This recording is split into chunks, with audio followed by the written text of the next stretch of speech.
Hey Dreamers, this is Jay. Welcome or welcome back to my channel. First of all, I just want to apologize. I filmed this video. It's my May favorites in my creative journal. And I didn't realize until like partway through of filming that I filmed it in like slow motion or whatever. So I'm hoping, I don't know when this speeds back up, but it might speed back up like for real, whatever. But in the beginning, it's going to be, even though I've sped it up in Final Cut, it's still going to be a little slow. So anyway, I just wanted to get that out there. I'm first starting off by putting down a wash of watercolors. This is the Jane Davenport Brights. Again, anything that I can find that I use in the making of any of my spreads, if I can find the link, it will be below in the description box. So please just check there. So yeah, I'm getting this down. I started off with some purple and then I moved on to a little bit of magenta, and now I'm putting in some yellow just to give the pages a little bit of color in the background. I do like to put some watercolor on my pages every now and again. I realize I've not been using a lot of color in this journal as I do in a lot of my other journals. I don't know why that is. But yeah, I do need to get back into it because I do love my watercolor backgrounds and all that kind of stuff. Anyway, as I said, I am doing my May favorites. So I'm starting out with the films and television series that I enjoyed the most in the month of May. And so I just pulled out this film strip thing. It's a stencil I have actually in silhouette, and I've made a few of them on some black cardstock or whatever. I happened to pull this one out of my stash and said I want to use this one. I do have several different types of these film strips because they're my favorite to kind of feature these type of things in. So I do have different ones. I really enjoy the ones from 49 and Market. They have so many different colors and sizes and all of that kind of stuff. So yeah, but this time I just pulled out the one that I made previously a while ago, and I printed out my pictures to fit the frames in the thing. However, I should have, what I'm noticing now is they should have been slightly longer and less wide than I printed them out. But anyway, it is what it is. I get it to fit the way that I want, and we will move on from there. So I am actually using a glue pen, which with these little frames, because of the holes and stuff there, works really well for me or whatever when I'm trying to do these little film strips. Of course, this one, as I said, is a little bit more difficult just because I did not size the pictures correctly.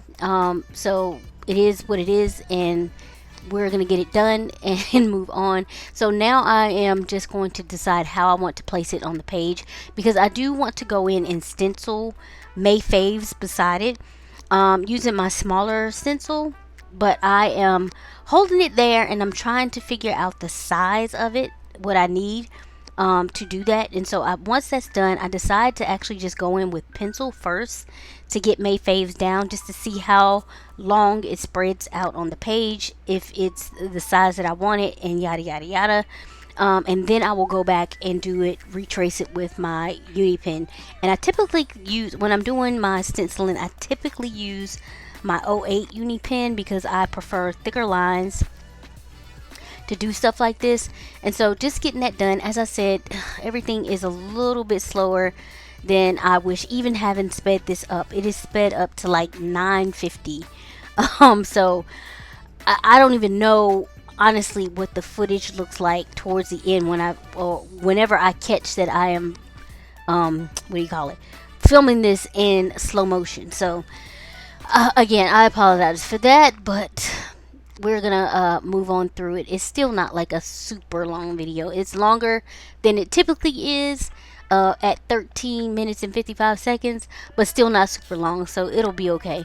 So yeah, getting May faves down, and then I will move on from there. And I do believe I get my entire watch list for the month of May down on my page, and so we'll go through that. First of all, I do like to highlight the shows that I liked, shows and movies that I like the most, and that's what I use the film strip for.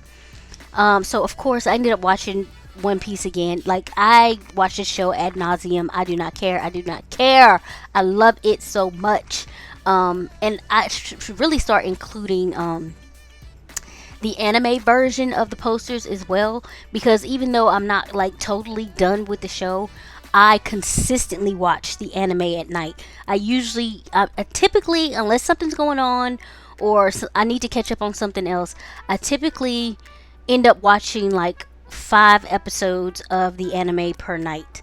So I'm constantly watching it, and I can't even explain how much I love and enjoy this show. And I am currently in the Land of Wano arc, and it has just been a delight watching it.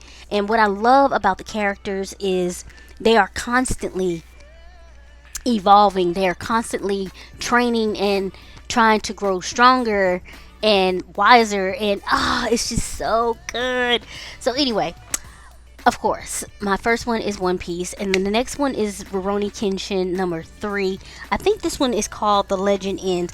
I really enjoyed this one. This is one of my favorites out of the entire Rurouni Kenshin movie set or whatever. And I do believe there's 5 movies. And it's weird because there's 4 that they came out with or whatever, and then they did a prequel. And the prequel, I ended up watching the prequel first and then just went from there. But I finally remembered why I started watching these movies in the first place. And I'm so glad I did, because I actually really ended up enjoying them and discovered that I really love sword fighting. Like, I love to see it on screen. It is so good, whether it's a cartoon, shout out to Zorro, or live action, Rurouni Kenshin, like doing the damn thing. But anyway, I started watching these movies because, as I've said, I'm obsessed with One Piece. And so the kid that plays Zoro, which is my favorite character in One Piece, is his name is McKinyu. And so anything that I'm interested in, if I find somebody that I like, I want to know what other work that they've done. And so I found that he was in the last movie of Rurouni Kenshin. He was like the villain. I'm doing that in air quotes or whatever. And so I was like, okay, I want to watch it, but I'm also not that girl that's gonna watch something out of order or standalone if I know it's a series. So I was like, I'm gonna work my way through these Rurouni Kenshin movies, and so this one was part 3. So that's why I started watching them in the first place, because I was like, why was I watching this? I had completely forgotten. But yeah, that's why, because I wanted to see him in the role of Rurouni Kenshin. Well, not the role of Rurouni Kenshin, but whatever his role was. He played a Nishi in Rurouni Kenshin, the final movie, and I wanted to see it, so I worked my way through all of them so I could watch it, and it did not disappoint. He is a fantastic actor, and especially too, I learned that, because I was like, why is he so good at the swords and stuff? I learned that he, of course, is a professional actor or whatever, but his father was a martial artist and was really into like I guess a professional swordsman or whatever, I guess you can consider. So he learned a lot from his dad, who was also an actor and did the same type of thing. Learned all the stuff. He was a martial art, so he became a martial artist and yada yada yada. So that's why he is like perfect for the role, these type of roles. Anishi and Zoro, just chef's kiss, okay? So anyway, that's why I started watching these movies. Really loved it. And then I got to my first K-drama. Now, this is not officially my first K-drama. I've watched K-dramas before, but the ones that I'm talking about are like specifically the cute romantic ones that are typically in the language, the Korean language, and not like dubbed over with English or whatever. So this was my first one that I watched intentionally. Absolutely loved it. It's called Destined with You, and it was so cute that I have been on my K-drama binge since. So I have been kind of just working through them, churning through them. I believe the last one that I watched, what was the last one that I watched? First it was Vincenzo, and then the last one was Cafe Minamdang. I think that's how you say it. So I need to get back into some more, but I do want to get through a few other type of shows first. So like Rings of Power just came back. I'm actually currently watching Interview with Vampire, since that's on Netflix, the first season. And there's some other things like that I want to get through first, because the Korean dramas, I do like to, if I can watch them in the original language, that's how I like to watch them, with the subtitles, so I can kind of learn words here and there. And just because I typically like them better in the original language. However, the dub ones are good too. But anyway, so I want to get back to them, but most of them are at least 16 episodes long, and a lot of them, each episode is like over an hour long. So it takes a little bit longer to get through each of the K-drama series than to, another show or whatever. Because Interview with the Vampire, I've actually only been watching for like 3 days, and I only have 2 episodes left to watch, which I will be knocking out tonight. And so what, 3 days tops, type of thing. So yeah, anyway, so that's what that with as far as my watch list. Well, as far as my favorites for the watch list, the entire watch list was, I did watch the documentary African Queens, Queen Najinga, I think that, yeah, that's how you say it.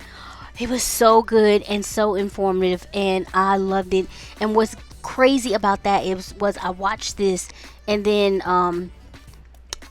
I watched it before I went to see my sister in the month of May, and we ended up going to the African American Museum, and they had a little thing about Queen Najinga in there, so it was just so cool to see.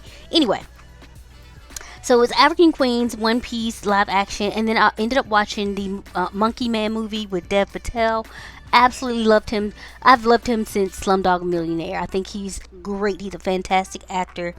Ripley, that was really boring at first to me, and I definitely was about to I was about to say DNF it. I was about definitely about to quit it, and then people kept raving about it and talking about it. I was like, okay, maybe I should give it another chance. I ended up getting through all of it, but it was boring, honestly. For the overall, for me, it was boring. And then I watched the 3rd season and perhaps the last season of Alex Rider. And then I was on my Avengers kick, so I ended up watching Infinity War and Endgame. Love those. And then, of course, I watched Rurouni Kenshin 2. And then A Gentleman in Moscow. That was a good series. It was good. It was so cute. Black Panther, again, on my Marvel kick there. And then Rurouni Kenshin 3, The Ultimatum South Africa. Now, y'all talking about drama with these shows? These ultimatums, and what's the other one? Love is Blind. That one had the drama, okay? Woo, it was a hot mess. I started watching that with my sister when I went to go see her. And we went to see Craig David or whatever. But it was so. Anyway, Destined with You, Under the Bridge. That was pretty good. That one was on Hulu. And then for my repeated song, of course, it was "They Not Like Us" by Kendrick Lamar. Absolutely, that whole thing, beef with him and Drake. That was a boondoggle. Okay, but I was entertained. I was entertained the entire way. And then the books read. My favorite was True Love, but I read Forget Me Not by Julie Soto, did not like. Hook, Line, and Sinker by Tessa Bailey. Behind the Net by Stephanie Archer, did not like that either. And of course, The True Love Experiment by Christina Lauren. Anyway, that pretty much wraps up this video. If you have any comments or questions about anything, please leave those below. I trust that you all have been safe and well. If you enjoyed this content, please consider liking, subscribing, and sharing. And I'll catch you in the next one. Bye!